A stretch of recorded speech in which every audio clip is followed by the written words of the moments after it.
What's going on, everybody? It's your boy C4 here, bringing you another MUT 16 Legend video. Today we're looking at the New York Jets. Had a little bit of trouble with the Jets. Not super buff on the history of the Jets. So with a little help of the internet, I have been able to compile the top 5 MUT Legends I would like to see in MUT 16 for the Jets. As always, premise of the series: EA releases 5 legends for each individual team. So regardless of who you like, you got some legends you get to play with. As always, guys, let's try to get 50 likes on this video as well. Subscribe to the channel if you haven't already done so. Trying to get 10,000 subs by the time MUT 16 or Madden 16 comes out. I know we can reach that goal, so keep on keeping on.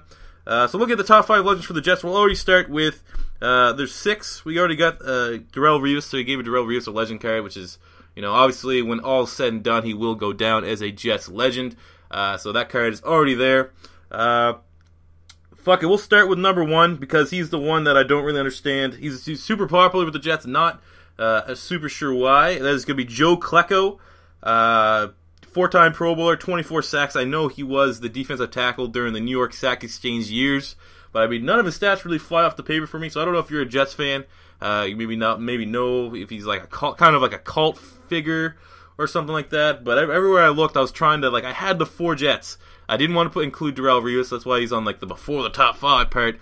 But I had 4 Jets that were clear cut. I was going to use him as a legend, and then number 5 was a little bit tough. So I was like, fuck it. We'll put Joe Klecko. So I don't really know why, but he's here. We're putting him here. So hopefully I didn't fuck up too bad, and you guys are like, yes, that was a good selection, C4. Going with number 2, already has his legend card. That's going to be Curtis Martin, Hall of Fame running back. The best running back in the history of the Jets. 14,000 career rushing yards, 90 career rushing touchdowns. One of the more underrated backs, gets overslept a lot when you're talking about, the greatest running backs of all time, because statistically, he's right up there with pretty much almost anyone. His grinder, really, really good running back. Already, like I said, already has a fucking legend card. I don't even need to tell you to put him in the game. He's already in the game at some point. Moving on to number 3, we'll go with Don Maynard. Really, really old-time wide receiver. I don't know if he would have been the Joe Namath years or not. I don't think so. I think it might have been before Joe Namath. 633 receptions, 12,000 career receiving yards, and 88 career receiving touchdowns. Not a lot of, obviously, he's super, super old. And my whole point with this series, guys, I don't want to, obviously, fucking as an Eagle fan, guys like Chuck Bednarik and guys that are way, way back in the day. Those guys are legends, but I don't necessarily really want to play with them in Ultimate Team.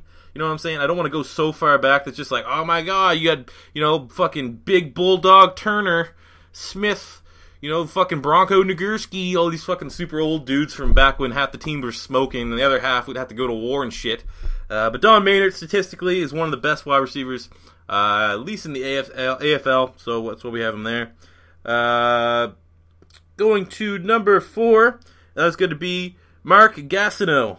If you don't know who he is, probably had 2 of the best seasons from a defensive lineman in regards of sacks in NFL history. 5-time Pro Bowler, 74 career sacks. But in 1983, he had 19 sacks. And in 1984, he had 22 sacks. Which, up until the J.J. Watt, Justin Houston era of within the last couple years, having back-to-back seasons like that was pretty much unheard of. The face of the New York Sack Exchange, look how badass this guy looks too anyway. Looks like a fucking rock star from the 80s. Look at that mullet and fucking mustache. It looks like my dad from the 80s. That would be an absolute beast card. Plus, just imagine the finesse moves on this motherfucker. That would be pretty sick. But finally, the final Jets legend. Gotta go with Joe Namath. Gotta go with Joe Namath. You have to go with Joe Namath. We did it. We did it. That fucking goddamn commercial on NFL Network. Hall of Famer, 27,000 career passing yards, 173 passing touchdowns was, when they won the Super Bowl. He was the All-Star. You got Broadway Joe there. That actually makes sense. If you're a Jets fan, you want to make a Jets team, you can pretty much use from any era. They just don't have a good quarterback because you fucking look at it. You got Mark Sanchez, Geno Smith. Michael Vick, maybe. If you have a Michael Vick Jets card, that'd be kind of fun. But at least you throw in Joe Namath here. You got a legend to go along with a sick offensive line. You can have him thrown to Don Maynard. You can have him handed off to Curtis Martin. And you can have fucking Dan Klecko for or Joe Klecko for some goddamn reason on this goddamn list. Goddamn. But there you have it, guys. Those are the top 5 Jet Legends for MUT 16. As always, 50 likes on this video. If I missed anyone, leave it in the comment section below. Subscribe to the channel. Until next time, it is your boy C4 saying thank you for joining me, and peace out.